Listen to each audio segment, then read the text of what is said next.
Movie शुरू होते ही हमें डेविड नामी आदमी को कार ड्राइव करते हुए दिखाया जाता है। शहर में हर तरफ बर्फ ही बर्फ फैली हुई नजर आ रही थी और इस बर्फीले तूफान को देखते हुए गवर्नमेंट ने किसी को भी बाहर सड़क पर निकलने से साफ मना किया हुआ था। खैर, डेविड अब रेस्टोरेंट में आकर रुका, जिस रेस्टोरेंट का ओनर एना नाम की लड़की है। एना के होटल में ज्यादा लोग नहीं हैं, क्योंकि कोई भी इस तूफान में अपने घर से बाहर निकलना बंद कर चुके थे। इसीलिए एना का होटल स्टाफ भी इस टाइम छुट्टी पर था। एना खुद भी यहाँ से जाने ही वाली थी, लेकिन वो डेविड देखकर रुक गई। वो डेविड का ऑर्डर लाकर देती है और इसी दौरान हम नोटिस करते हैं वो काफी घबराई हुई लग रही है। उसे बार बार किसी की कॉल्स आती जा रही हैं कि तभी अचानक उसकी नजर खिड़की के बाहर जाती है। वहाँ एक कार रुकी हुई थी, जिसे देखने के बाद तो एना और भी डर चुकी थी। यानी अब जो पिछले कुछ दिनों से उसे कॉल कर रहा था, वो अब यहाँ तक पहुँच गया था। होटल के अंदर आते ही वो आदमी एना के साथ जोर जबरदस्ती करने लग जाता है, क्योंकि उसे अपनी बेटी से मिलना है और एना उसकी एक्स वाइफ है। यह आदमी क्योंकि पहले और अभी भी ड्रग्स एडिक्ट्स था, इसीलिए कोर्ट ने उसे अपने ही बेटे से मिलने से मना किया हुआ था। अब इससे पहले ये आदमी एना को मारता या उसके साथ कुछ बुरा भला करता,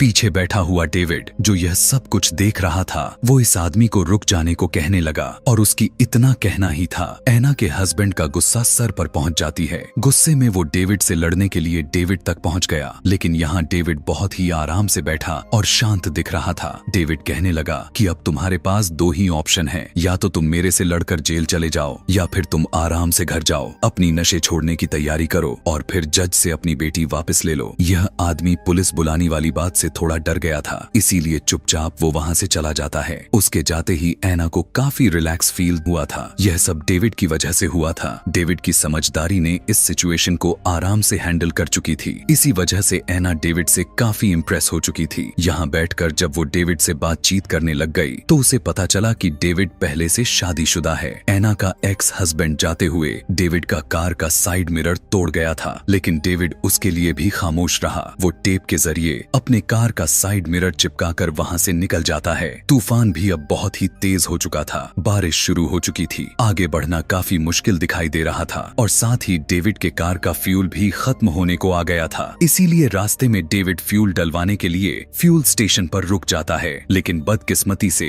इसी रास्ते से होता हुआ एना का हस्बैंड गुजर रहा था। उसे पहले ही डेविड पर बहुत ज्यादा गुस्सा आया था। वो यहाँ अपना सारा गुस्सा डेविड के ऊपर निकालना चाहता था, लेकिन अभी वो ऐसा कर पाता कि उसने देखा एक पुलिस कार इसी फ्यूल स्टेशन पर आकर रुक जाती है। डेविड जैसे ही फ्यूल फील करके आगे की तरफ बढ़ा, एना का हस्बैंड भी अब उसकी कार का लगातार पीछा करने लग चुका था और यही चीज डेविड ने नोटिस भी कर ली थी। डेविड जानता था यह वही आदमी है जिसने उसके साथ होटल में पंगा लिया था, इसीलिए उसने प्लान बनाया कि वो उसे नुकसान पहुंचाए, बगैर तो यहाँ से जाने ही नहीं वाला। डेविड अपने आप को बचाने के लिए गाड़ी का स्पीड बढ़ाता है। उस आदमी से काफी दूर आने के बाद डेविड रोड के साइड पर अपनी गाड़ी लगाकर बंद कर देता है, ताकि रात के इस अंधेरे में उस आदमी को डेविड का गाड़ी दिखे ही ना। डेविड का यह प्लान पूरी तरह से काम कर चुका था। वो आदमी डेविड के कार के पास से गुजर जाता है, मगर उसे कार कहीं पर भी नजर नहीं आती। डेविड को डर था कि वो आदमी कहीं दोबारा ना उसका पीछा करने लग जाए, इसलिए वो इसी घने जंगल से निकलते हुए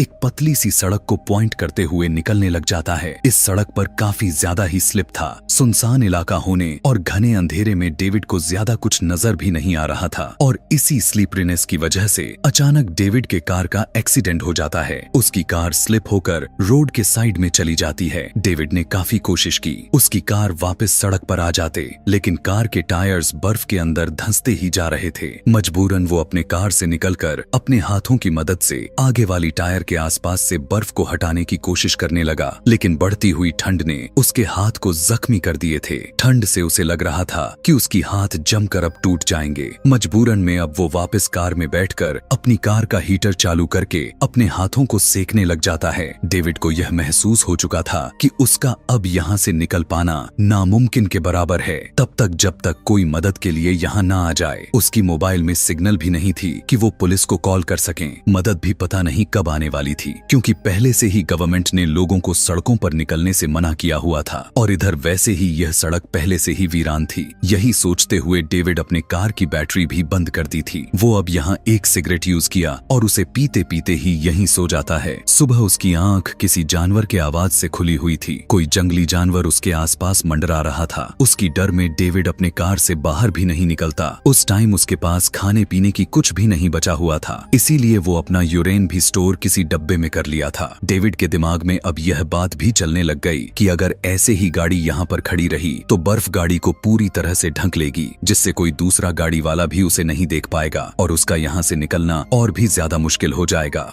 इसीलिए वो अब कार से बाहर निकलता है। दूरबीन से आसपास देखने पर उसे दूर कहीं धुआं नजर आ रहा था, यानी वहां इंसान रहते होंगे। इसी उम्मीद में वो कार से निकल जाता है कि शायद वहां उसे कोई मदद मिल जाए। वहां जाने से पहले वो अपनी गाड़ी की डिग्गी खोलता है और उसकी गाड़ी की डिग्गी में हम बंधी हुई ऐना को देखते हैं। डेविड, जिसे हम अच्छा इंसान समझ रहे थे, वो दरअसल एक किडनैपर था जिसने ऐना को किडनैप कर लिया था। वो कार से दूर जाने से पहले ऐना को वार्न करके जाता है कि इस कार से निकलने की कोशिश भी मत करना, लेकिन ऐना उसकी बात कहाँ मानने वाली थी। वो उसके जाते ही कोशिश करने लग जाती है और उसके हाथ और मुंह जिस टेप के जरिए बंधे हुए थे वो उन्हें खोलने में कामयाब हो चुकी थी। अब वो इस गाड़ी से भी बाहर निकलने की कोशिश करने लगी, लेकिन कार का बैक साइड अंदर से नहीं खुल सकती थी। इसीलिए अब वो कार के बैक स्पीकर्स को हटाते हुए कार के अंदर आने में कामयाब हो चुकी थी। कार के अंदर आते ही वो कार का दरवाजा खोलकर भागने लग जाती है, लेकिन बाहर बहुत ही ज्यादा मात्रा में ठंड थी और दूर दूर तक उसे जब कोई इंसान या फिर कोई इंसानी जगह नजर नहीं आ रही थी तो उसने वापस कार में जाने का डिसीजन लेती है, क्योंकि वो कार में सर्दी से तो बच सकती थी। उसके हाथ पैर दोनों खुल चुके थे। वो अब डेविड से मुकाबला करने की काबिल हो चुकी थी। इसीलिए ऐना कार के अंदर वापस जाकर बैठ जाती है, क्योंकि सर्दी हद से ज्यादा बढ़ चुकी थी। वहीं दूसरी तरफ अब हम डेविड को देख पाते हैं। धुएं वाली जगह पर पहुंचने के चक्कर में वो अपने कार से काफी दूर तक आ चुका था और अब उसका पैर भी एक गड्ढे में फंसकर टूट जाता है। उसकी हालत अब बद से बदतर हो चुकी थी। उसके पैर से बहुत ही ज्यादा खून निकलने लग गया था। उससे यहाँ उठा नहीं जाता। ठंड उसे दबाए जा रही थी, लेकिन किसी तरह से उसे हिम्मत बनानी ही पड़ती है, क्योंकि अगर वो कुछ देर ही ऐसे ही बर्फ में पड़ा रहा तो मर जाता। डेविड अब रेंगते हुए वहां से वापस अपने कार के पास आने का फैसला कर लेता है, जहां ऐना कार में ही अपने आप को बचाने के लिए कुछ चीजें ढूंढ रही थी, लेकिन उसे यहाँ अंदर टेप और क्लोरोफॉर्म के अलावा कुछ भी नहीं मिलता। इसीलिए अब वो इन दोनों चीजों को अपने पास संभाल कर रख लेती है। हम देख पाते हैं कि डेविड भी अब घसीटते घसीटते अपने कार के पास पहुंच चुका था। वो कार का दरवाजा खोलकर कार के अंदर बैठ जाता है। अपने पैंट काटकर जख्म देखने पर पता चला कि अब उसकी हालत तो काफी खराब हो चुकी थी, क्योंकि उसकी टांग की हड्डी इतनी खतरनाक तरीके से टूटी हुई थी कि गोश्त को चीरते हुए वो बाहर निकल गई थी। दर्द से वो काफी बुरी तरह से चिल्ला रहा था। ऊपर से कड़कती ठंड उसे और भी तकलीफ दे रहा था। उसने अपने पास पड़ी एक वायर को अपने टांग के ऊपर के साइड पर बांध लिया ताकि ज्यादा ब्लीडिंग ना हो। अपना दर्द को थोड़ा कम करने के लिए वो यहाँ कार में जैसे ही अपना हीटर चालू किया तो उसे भनक लग जाती है कि उसके कार की चीजें इधर उधर बिखरी हुई हैं। वो समझ चुका था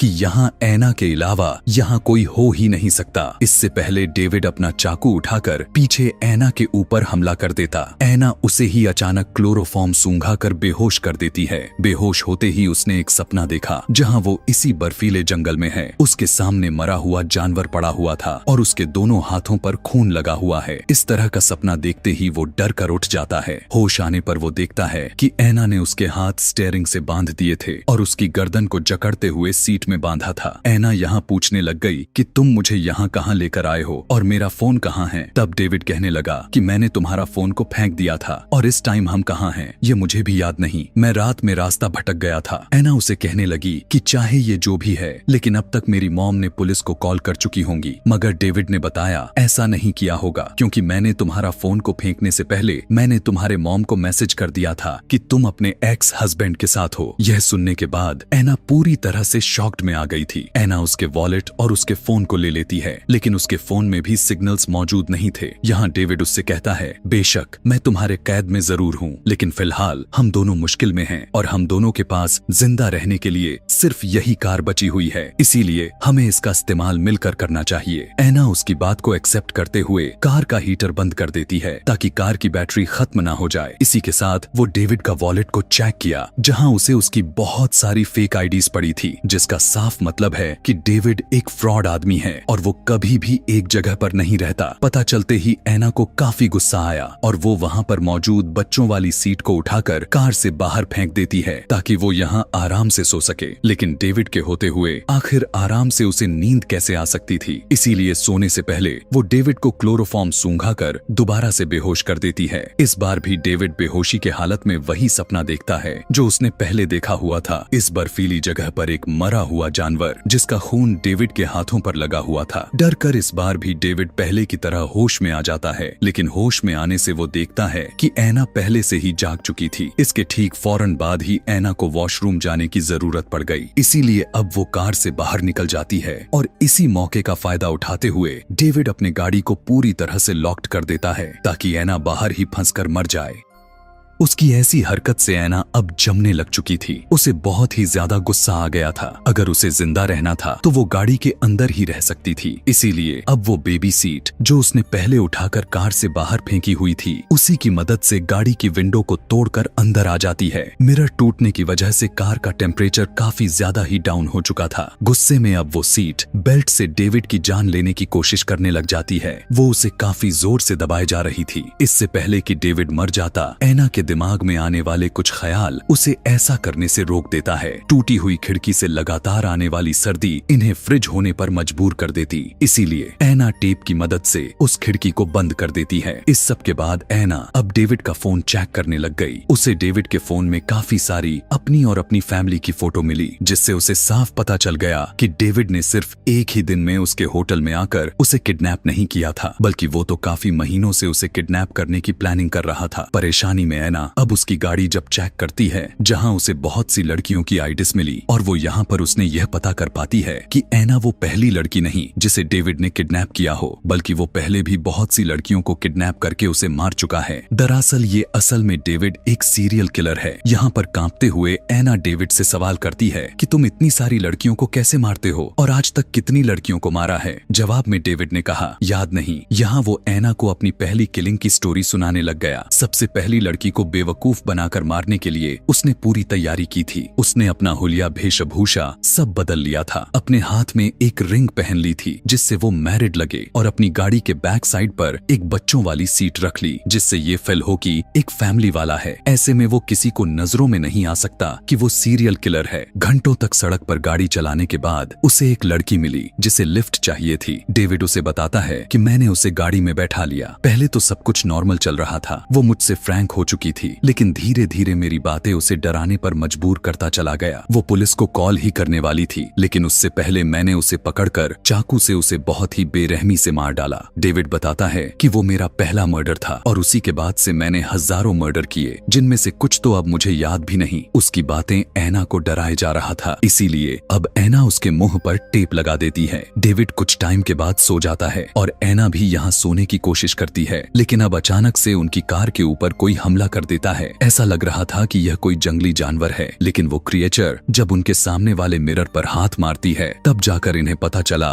कि वो क्रिएचर जानवर की जगह कोई इंसान की तरह दिखने वाला है। यहाँ पर अब माहौल पूरी तरह से बदल चुका था। इससे पहले ये क्रिएचर इनकी गाड़ी की सामने वाला मिरर तोड़कर मार देता। ऐना जल्दी से कार स्टार्ट करती है और काफी बार कार की हॉर्न मारते हुए उस क्रिएचर को यहाँ से भगाने में कामयाब हो गए। डेविड इस क्रिएचर को यहाँ तक पहुँचने का जिम्मेदार ऐना को मान रहा था, लेकिन ऐना उसे याद करवाती है कि उसका खून बाहर जो बर्फ में पड़ा हुआ है, उसी के जरिए ये क्रिएचर यहाँ तक आ गई। डेविड का जख्म अब बिल्कुल काला पड़ चुका था। उसके पास वक्त बहुत ही कम बचा हुआ था। उसे अब बचने का कोई भी मौका नहीं दिख रहा था। ऐना डेविड को बाहर घूम रहे क्रिएचर के बारे में बताती है और कहने लग गई कि यह क्रिएचर कोई इंसान नहीं थी, बल्कि ये एक रूह यानी किसी शैतान का साया था। वो कहने लग गई कि यहाँ पर रहने वाले लोगों का कहना है कि यहाँ पर आए बुरे लोगों को यह शैतान बहुत ही बुरी तरीके से मार देती है और अपने शिकार को मारने से पहले वो उसके सपनों में आकर उसे डराती रहती है। यह सुनने के बाद अब डेविड बुरी तरह से डर चुका था, क्योंकि उसे भी अपने सपने में कई बार या कहें बार बार एक ही सपना, एक ही जानवर और एक डराने वाला क्रिएचर जिससे उसकी नींद खुल जाती थी। उनकी इसी बातों के बीच इस कार की बैटरी भी खत्म हो जाती है, जिससे अब हीटर बंद पड़ जाता है। अब इनकी हालात हालत इतनी ज्यादा मात्रा में खराब हो चुकी थी कि मजबूरन इन दोनों को करीब आना पड़ा ताकि एक दूसरे के बॉडी हिट से ये दोनों जिंदा रह सकें। डेविड को लगने लग गया था कि अब वो यहाँ मरने वाला है, इसीलिए एना को अपनी कहानी बताता है कि आखिर क्यों वो इस तरह के खतरनाक मर्डर्स करना शुरू किए। वो जब छोटा था तब उसकी मॉम उस पर बहुत ही जुल्म किया करती थी और वजह भी यही है कि वो इतना सख्त दिल इंसान हो गया। असल में सबसे पहले उसने अपने मॉम को ही मारा हुआ था और अब इन लड़कियों को मारकर वो अपने आप को स्ट्रांग फील करवाता था। लेकिन सच्चाई तो यह था कि वो लड़कियों से डरता था। एना भी यहाँ उसे अपनी दुखद स्टोरी सुनाने लग गई कि जब वो भी छोटी थी तो उसके डैड उसके साथ अच्छा व्यवहार नहीं रखते थे। सालों तक वो यह सब बर्दाश्त करती चली गई और एक दिन उसने अपनी मॉम को सब कुछ सच सच बता दिया, जिसके बाद उसके डैड को जेल हो गई। एना को लगता था कि मरते हुए डेविड के दिल में रहम आ गया है, इसीलिए वो एना के साथ अच्छा बिहेवियर दिखा रहा था। लेकिन वो तो यह सब कुछ करके सिर्फ एना को बेवकूफ बनाए जा रहा था। एना को बातों में लगाकर वो अपने हाथ पैर दोनों छुड़वा चुका था और अब इससे पहले एना कुछ समझ पाती, डेविड एना का गला घोंटकर उसे मारने में लग जाता है। एना की सांसें रुकने लग गई थीं, लेकिन एना पूरी तरह से अभी मरी नहीं थी कि तभी अचानक कोई उसकी गाड़ी का दरवाजा खोलता है। बाहर से अंदर आने वाले वही स्पिरिट, वही क्रिएचर थी जिसकी कहानी एना ने डेविड को सुनाई हुई थी। साथ में वो एना को भी लेकर जाने वाली थी, लेकिन एना अपने आप को बचाने के लिए पहने हुए जैकेट उतार देती है जिसे उस क्रिएचर ने पकड़ा हुआ था। इसी छीनाच पट्टी में क्रिएचर के हाथ डेविड लगता है। डेविड को यहाँ से लेकर जाने के बाद एना जल्दी से कार को लॉक्ड किया और वो क्रिएचर यहाँ आकर उसे ढूंढ ना ले, इसीलिए वो कार के ट्रंक में छुप जाती है। अब उसने कोई मोटे कपड़े नहीं पहने हुए थे, जो जैकेट था वो भी अब जा चुका था। अब शायद ये सर्दी उसे मार देती, लेकिन उसकी किस्मत अच्छी थी कि यह बर्फीला तूफान रुक जाता है और बर्फीले तूफान के रुकते ही बर्फ हटाने वाली गाड़ी यहाँ आ जाती है।